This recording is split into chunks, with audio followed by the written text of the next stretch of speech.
Hey guys, welcome back. So I have got my, what is this? September favorites for you today. So what I do in these monthly favorites is I mention my overall Friday favorites for the month. So I quickly mention those. If you want to see swatches or more info on those products, check the original Friday favorites where I mention them. And then I have other things to share with you. So sometimes I have hair care, skincare, more makeup things, books. So this time I have a skincare thing, a makeup thing, two makeup things, like a concealer and a powder combo that I've really been liking, sort of as like a base. And then also we have some books to talk about. And I have some interesting things to talk about with books.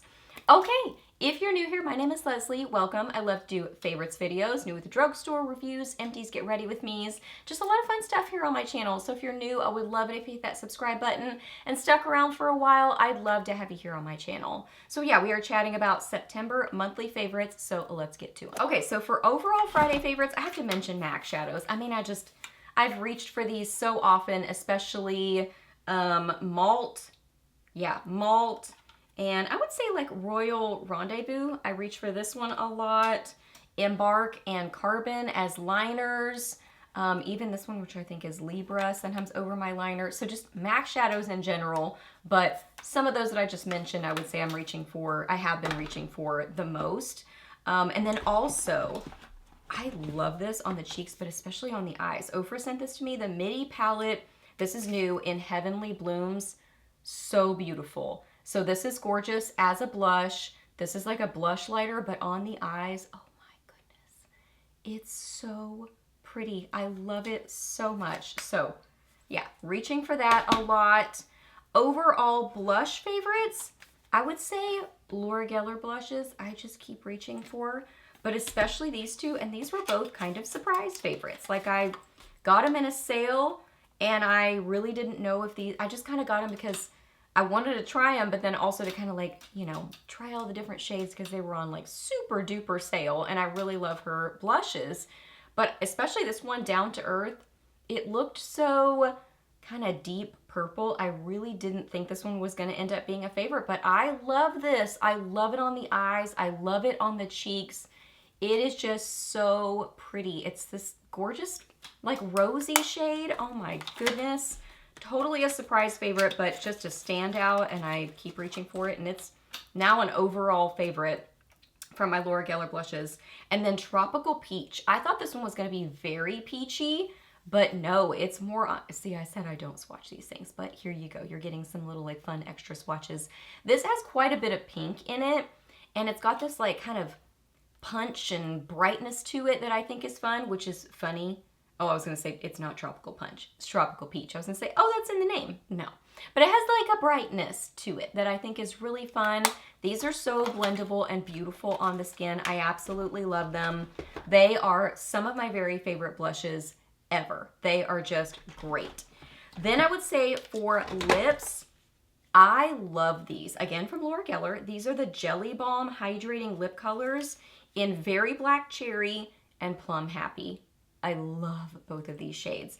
I think the end is fairly color accurate, but Very Black Cherry, like it looks like it's going to be a lot deeper and more intense. And it can be. You can definitely build it up to be, I mean, that looks really deep, like a deep, deep color. But if you kind of blot this or apply it lightly, it's a beautiful berry shade, like a kind of purpley raspberry berry, but so good. These have a subtle vanilla scent to them that I love. They're a nice hydrating formula without moving everywhere. They really stay put, but they're so comfortable and beautiful and smooth looking on the lips. Just an amazing formula. And then Plum Happy, I would say, is a plummy shade with a little bit more like pinky brown undertone or something to it. So they're similar. They're pretty close. Both kind of like, plummy, berry sort of colors, but I'd say this one is a little bit more on the pinky berry side. This one is a little bit more on the pinky brown side. Both gorgeous. Then MAC, get the hint. This is what I'm wearing right now. Oh my goodness, I love this. It is a beautiful, rich shade. It is, I would say, bold is maybe the color that I would, the name that I would use for it to describe it. So it's bold, but it's not neon or super deep. So I think it's just like a fun, brighter, kind of statement lip color. For like, this is a pretty statement lip color for me, but it's not like a bright neon or super duper deep and intense. So it's just like right in the middle that I think it's just such a fun shade. I love it. Okay, a skincare favorite. This is from SKINN, and this is the Age Reset Restore and Protect Day Cream. It says with broad spectrum SPF 30. So my mom gave this to me. I have tried several things from SKINN. She's a big fan of SKINN brand. She first heard about them on HSN. They have some great products. Like, I love their night, I think it might be called Age Reset. Also, the night cream, I've mentioned it on my channel because I definitely use it like in my rotation fairly regularly. Love the night cream. So she gave this to me because this is a little bit too drying for her for a day cream, but this works great on me. I do still pair it with my Etude Sun Prize SPF 50. Even though this has SPF in it, I still pair it with this. And I find that this gives my skin just still a little bit more hydration. I think if you have dry skin, this probably will not be hydrating enough for you because my mom said it wasn't for her. But for me, it seems to work really well. This almost has, like, you can see, it has like a tint to it. It's not tinted, but something about this I feel like almost has kind of a slight smoothing and perfecting look on the skin. I mean, yes, just because it's hydrating really nicely and, you know, like prepping the skin for makeup, but it almost has like a little bit of like a evening out on the skin that I really like. A little slight bit of a glow or something. Like, so I feel like if you just, you know, you like a no makeup day, you could probably just use this on your skin and then like walk out the door, or maybe like a little bit of concealer with it or something. I really, really like that. My skin seems to like it. It didn't seem to like aggravate it or anything. So I have been reaching for that a ton. Then a makeup-y combo. I have been using this combo quite a bit. This is looking pretty like rough because it's gotten all scratched up. RMS Beauty sent this to me. This is the Revitalize Hydra Concealer. They sent me the shade CN10. I love this concealer. Love it. It's a higher end concealer. I was looking, I think it's around $30 or something. But oh my goodness. It says medium coverage and a natural skin-like finish, crease proof and hydrating, skincare infused, powerful clean ingredients. Oh my goodness. Yeah. What does it say? Delivering the benefits of an eye cream as it conceals dark circles, imperfections, and redness with long-lasting coverage. Yeah. I mean, it does all those things. It is so nice and hydrating, smooth looking on the skin without being like heavy or something. It has a little tiny doe foot or not even like a tiny brush applicator on it. This blends so nicely into the skin. Really pretty. I would say about medium coverage to it. So I have just been using this like on my under eyes, on my cheeks, around my nose, a couple dots on my forehead, and then my chin. Like, so this has been, on a lot of days, I'll use this just as my coverage, like in certain areas, and then I kind of finish it out with the Laura Geller Double Take Baked Versatile Powder Foundation. I use it in porcelain. I got this mega size on HSN, or my mom got it for me on HSN, but they have smaller sizes. This is more full coverage than her Baked Balance and Brighten. So if you want a little bit more coverage than that, this one has more coverage. So I just kind of buff this lightly on my skin, and I love this combo. Like, it just, you know, is kind of like a lighter, not as intense as a foundation sort of combo. I'm really, really liking that. So I've been reaching for that combo a lot. My battery is blinking at me, but I'm going to keep going and we'll see how far we can get. Okay, so let's talk about books last up. So this is not a favorite, but I wanted to mention it. I read, y'all know I've loved Emily Henry's other books, like, oh my goodness, Book Lovers. I was like, what's the blue one's name?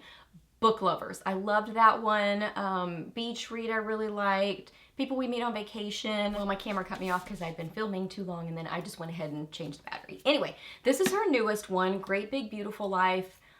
I did not enjoy this book at all. Like, it seemed so different from her other books, and kind of the setup of the storyline, like maybe I shouldn't even have read it at all because I didn't read the setup of it, but basically it's about these two authors or I don't even know if he are like interviewers or something, that they're kind of both trying out for this job to interview this famous woman who's kind of been in hiding for a long time. So it's a lot of the main character talking with that lady, and that lady kind of like recounting her story and about her family.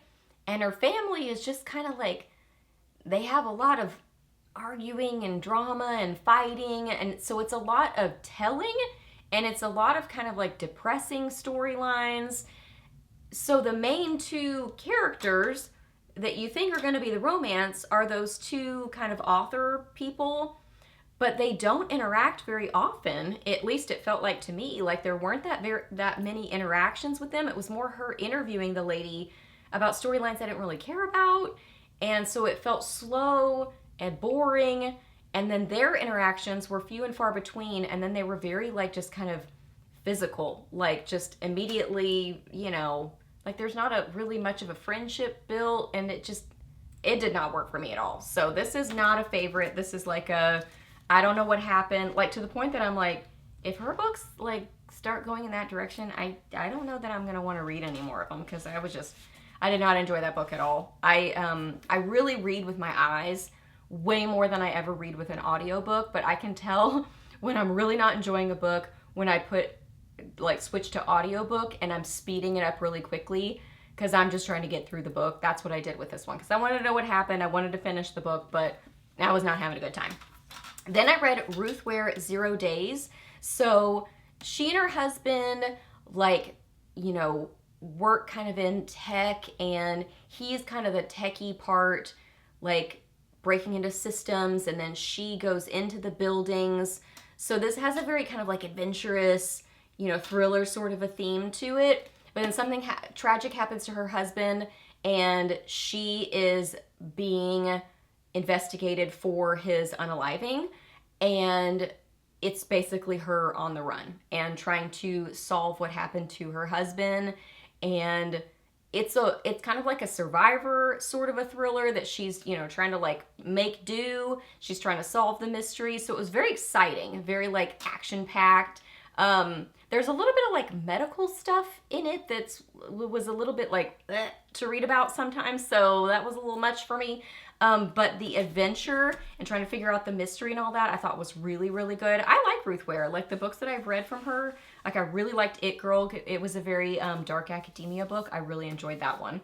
Then Fearful from Lauren Roberts. So this is the novella following Fearless.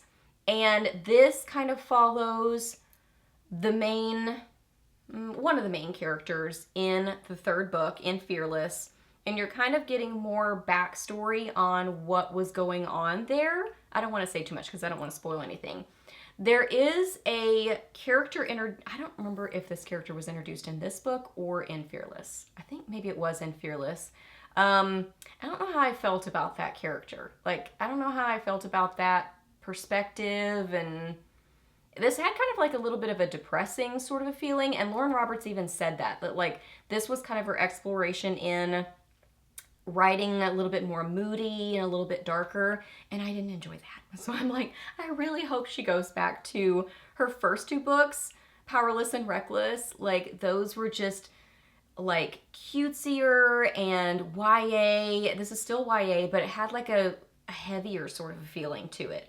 And the way I didn't enjoy the way it ended. So I still love her writing. Like I still enjoyed reading this book because I still like the way she writes, but this had more of a moodiness to it, unlike her other books that I did not enjoy. So that is what kind of like made that one not as much of a, you know, super favorite. So I would say 0 Days, definitely one of my more favorite-ish books I read for the month.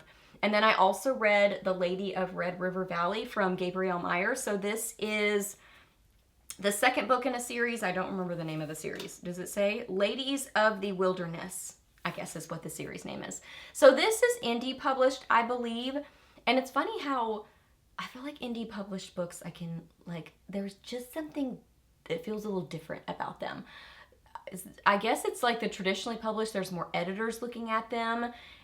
I feel like I just typically like books that are traditionally published more than indie published. I still love Gabrielle Meyer. I still really enjoyed this book. So this is about its history I really did not know much about, but it's about like the Red River Valley, and it's about forts up there and them kind of establishing forts and sort of battling forts. And so it's a lot of history that I didn't really know about and kind of confused me in reading it. Because, I mean, in school, I did not learn, especially history. I did not learn history well by just reading from the textbook.